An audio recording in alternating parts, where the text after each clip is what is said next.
Bienvenidos un día más. Nathaniel Richards, el hombre que sería luego Kang, nació en el siglo 30, en otra tierra también conocida como Tierra 6311, un mundo utópico en donde todas las formas de violencia fueron casi erradicadas. Kang es herido por un toro y pasa un año hospitalizado donde se ocupa viendo grabaciones en video de la época heroica de la Tierra 616, la Tierra principal, naciendo en el espíritu de aventura y conquista. De adolescente se une a los jóvenes Vengadores y toma el nombre de Iron Lad, pero no puede ir contra su destino y a los 25 años descubrió la fortaleza de un antepasado suyo, Nathaniel Richards, padre de Reed Richards, donde encontró los planos que le permitieron construir una máquina del tiempo. Le dio a la misma la forma de una esfinge y viajó hasta el 2950 a.C., el antiguo Egipto, en donde aprovechando su superioridad tecnológica se convirtió en faraón, bajo el nombre de Ran-Matut, buscando controlar a un joven mutante en Sabanur, que luego será Apocalipsis.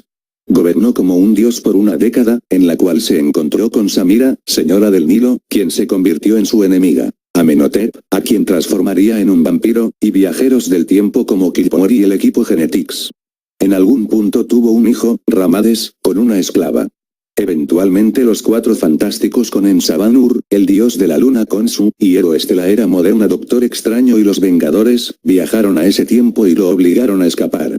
Huyó con la máquina del tiempo pero dejó a la fachada externa con aspecto de esfinge en el lugar, la cual terminó siendo la gran esfinge de Giza. En ruta al futuro, una tormenta del tiempo temporal desvió a Rama al siglo XX y se encontró con Doctor Doom perdido en el espacio. Dañado por la tormenta temporal, el módulo de control de Rama-Tut lo llevó años más allá en el tiempo y se estrelló en Egipto donde luchó contra los viajeros del tiempo Black Smith y Cable. Inspirado en su encuentro con el Doctor Doom, se creó una armadura con poderosas armas y tomó la identidad de Centurión Escarlata, viajó a otra línea de tiempo, Tierra 689, y engañó a los Vengadores de esa tierra para neutralizar a todos sus compañeros héroes para que él pudiera gobernar. Pero fue derrotado por los Vengadores de la Tierra 616 y es lanzado fuera del tiempo. Richards deseaba regresar a su tiempo nativo, pero rupturas temporales lo enviaron al siglo 40, un futuro distópico arrasado por la guerra, en donde solo quedan varios grupos de combatientes desorganizados. Reunió a varios salvajes y bajo su mando se convirtieron en un poderoso ejército, que conquistó a toda la Tierra y a muchos otros mundos, e incluso otras dimensiones. Así nació Kang, el Conquistador. Kang se había convertido en una suerte de Alejandro Magno, pero no era suficiente. Deseaba dominar la Tierra, pero no la Tierra devastada del siglo 40, sino una Tierra aún joven y vital. Para esto construyó una nueva máquina del tiempo y viajó al siglo XX, pero los Vengadores se le opusieron y lo expulsaron. Desde entonces ese grupo no dejó su mente, y los siguió observando, siguiendo sus cambios de miembros, atacando de lejos, etc. Su vida cambió en el reino de Karelius, un pequeño reinado a donde llegó con sus tropas. Allí se enamoró de Rabona, la hija de Karelius, e incluso llevó a los Vengadores allí para humillarlos y mostrar su valía. Al vencerlos y capturar el reino quiso tomarla como esposa, pero su teniente Baltag le recordó que su código era asesinar a todos los gobernantes que le desafiaran para impedir que encabecen futuras rebeliones.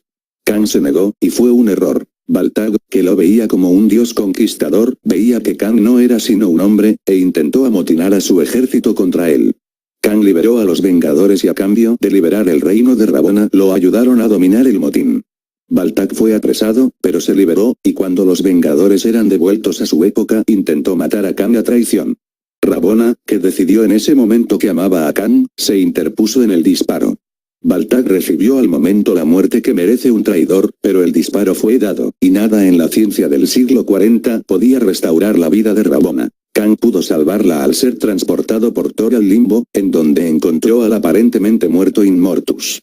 Utilizando sus máquinas salvó a Rabona retirándola del flujo temporal en el instante anterior a que recibiera el disparo, aunque al hacerlo creó una línea temporal en la que fue él, y no Rabona, quien murió. De hecho, sus múltiples aventuras crearon numerosas líneas temporales alternas, así como a muchos Kangs alternos. Sus otros hijos eran valientes y decididos como él, pero eventualmente podrían ser un peligro. Entonces creó el Concilio de Kangs, supuestamente para organizar sus múltiples versiones, pero en realidad aprovechó la ocasión para matarlos a todos. Sin embargo, tras hacerlo fue traicionado por Rabona, que trabajaba con Immortus, quien enloqueció a Khan otorgándole los recuerdos de todas sus versiones alternativas. Después de ello se dirigió a Cronópolis, una ciudad construida por uno de sus otros yo, que a fin de cuentas era ahora suya. Desde allí se dedicó a administrar su gigantesco imperio, pero no le gustaba hacerlo. Prefería la guerra, la conquista, no la administración o la diplomacia. Veía esas actividades como propias de Immortus, su yo futuro en quien no quería convertirse. Para evadir aquello viajó nuevamente a Egipto, tras su escape anterior. Si bien era también un rol de gobernante, era un gobierno sobre un pequeño reino que lo consideraba un dios, no un gigantesco imperio que ocupaba todo su tiempo. Permaneció 10 años allí, pero siempre atormentado por la certeza de su inevitable futuro como Immortus. Finalmente decidió afrontar su destino, pero como había destruido su máquina del tiempo al llegar, hizo que lo embalsamaran vivo de forma de despertar en el siglo XX. Una vez allí volvió a encontrarse con los Vengadores, y Thor lo ayudó a ir al limbo, en donde asumiría finalmente su rol como Immortus. Pero no lo hizo. Al llegar, vio diversas imágenes de grandes momentos temporales, entre ellas cuando Immortus accede a trabajar para los Guardianes del Tiempo. No quiso aceptar que su futuro fuera trabajar para otros, y volvió a Cronópolis una vez más. Allí, decidió su nuevo objetivo. Comenzar un gran enfrentamiento contra Immortus, encontrar la forma de evitar convertirse en él. Mientras estudiaba a su rival, supo a través de Libra que Immortus pensaba alterar la historia humana asesinando a Rick Jones. Cuando Rick fue llevado, extrañamente inconsciente, ante la inteligencia suprema, Immortus detuvo el tiempo y envió a Tempus a matarlo, pero Khan intervino protegiendo a Rick, simplemente para prevenir lo que Immortus deseaba.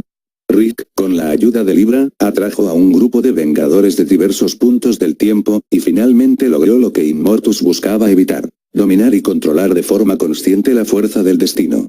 Al ser derrotado, Immortus se retiró, y luego lo hizo Khan. Immortus comenzó entonces a atacar Cronópolis a gran escala, y condensó toda esa dimensión en el Cristal de la Eternidad, un artefacto que le permitía alterar al tiempo a voluntad, sin generar con ello líneas temporales alternativas. Khan se unió entonces a la Inteligencia Suprema y a Rick Jones, para ir los tres a rescatar a los Vengadores y ayudarlos a enfrentarse a Immortus y los Guardianes del Tiempo cuando estaban por destruir prácticamente todas las líneas temporales. Los Guardianes huyeron hasta el mismo fin del tiempo, a donde los siguieron. Immortus se negó a matar a los Vengadores cuando se lo ordenaron directamente, y los Guardianes lo mataron por eso. Pero, para castigar a Khan, a quien no podían matar porque debía convertirse en Immortus, emplearon sus máquinas para intentar transformar a Khan en Immortus allí mismo. Pudieron haber tenido éxito, pero la voluntad de Khan fue muy fuerte y se liberó. Sin embargo, al hacerlo se separó en dos seres. Por un lado él mismo, y por el otro un nuevo Immortus. A partir de entonces, ya no están relacionados, y Khan e Immortus pasaron a ser dos entidades independientes una de otro. Tras matar a los Guardianes del Tiempo, regresó al siglo 61, donde decidió fundar una dinastía para tener un heredero que lo sustituyese en caso de morir. Para llevar a cabo esa tarea eligió a una mujer genéticamente perfecta de su imperio para que le otorgara un hijo, y tras 22 intentos fallidos, nació su 23º hijo, Marcus 23. Después de ser considerado digno lo envió a otro tiempo para que se entrenase por unos 20 años. Cuando regresó lo convirtió en su general bajo el nombre de Centurión Escarlata. No mucho después decidió llevar a cabo la mayor hazaña de su vida y la primera en la de Marcus: conquistar la Tierra de la Edad Heroica. Edad Heroica. Cuando Adam Warlock se convirtió en el Magus, una vez más con el fin de detener la falla, un agujero en el tiempo-espacio causada por una bomba T, que aseguró que el futuro de la Tierra, 93.112, donde el mago y su Iglesia Universal de la Verdad gobernaron el universo era el futuro dominante. Esto causó la destrucción de muchas líneas de tiempo posibles. Los sobrevivientes solitarios, siendo cada versión realidades de Starhawk. Khan fue advertido de esta muerte inminente de un superviviente del controlador de tiempo antes de ser congelado en el limbo de hielo. Khan se refugió en el limbo y reunió al ejército de Starhawks. Habían miembros de los Guardianes de la Galaxia, atrapados en el año 3009, de la Tierra, 93.112, Khan y el Starhawks los rescataron. Sus edades cambiaron debido a la falla. Él les restauró a sus edades apropiadas e informó al grupo sobre el peligro que podía causar a la historia.